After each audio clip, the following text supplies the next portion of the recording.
Hi, ഞാൻ doctor Harikrishnan, baby memorial hospital കാലിക്കറ്റിലെ spine surgeon.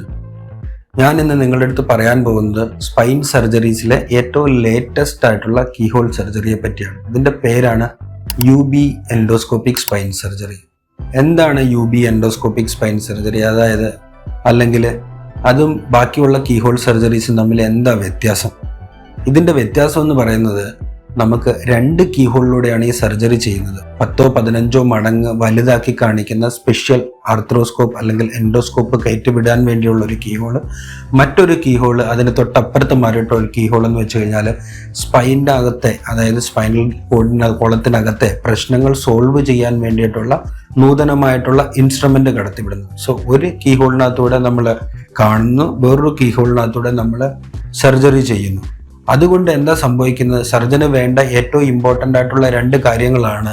ഒന്ന്, വിഷൻ. എവിടെയാണോ പ്രശ്നമുള്ളത് ആ ഭാഗം നമുക്ക് വളരെ ക്ലാരിറ്റിയോടുകൂടി കാണുക, അവിടെ വേറെ ഒരു തരത്തിലുള്ള ബ്ലോക്കുകളും വരാതിരിക്കുക. സോ ഈ ഫസ്റ്റ് കീഹോൾ അതിൻ്റെ പർപ്പസ് അങ്ങനെ അത് ചെയ്യുന്ന. രണ്ടാമത്തെ കീഹോൾ എക്സ്ക്ലൂസീവ്ലി സർജറി ചെയ്യാൻ വേണ്ടി മാത്രമാണ് ഉപയോഗിക്കുന്നത്. ആ സ്പൈൻ ഇൻസ്ട്രുമെൻ്റ് നമുക്ക് കടത്തി വിടുമ്പോഴത്തേക്ക് ക്യാമറയിലോ അല്ലെങ്കിൽ നമ്മൾ ആ കാണുന്ന എൻഡോസ്കോപ്പിലോ ഒന്നും നമുക്ക് അതിൻ്റെ ഒരു റിഫ്ലക്ഷൻ വരികയോ അല്ലെങ്കിൽ നമുക്ക് ആ പ്രശ്നം കാണാതിരിക്കാനുള്ളതോ അല്ലെങ്കിൽ വിഷൻ ബ്ലോക്ക് ആകുന്നതോ ആയിട്ടുള്ള പ്രശ്നം തീരെ വരുന്നില്ല. ആൾക്കാരുടെ അടുത്ത് ഈ സ്പെഷ്യൽ ടെക്നിക്ക് പറയുമ്പോൾ അവർ സ്ഥിരമായിട്ട് ചോദിക്കുന്ന സംശയമാണ്, ഇതുകൊണ്ട് എന്തൊക്കെയാണ് അവർക്ക് ഫങ്ഷണലി എന്തൊക്കെ അഡ്വാൻറ്റേജ് വരുന്നത്?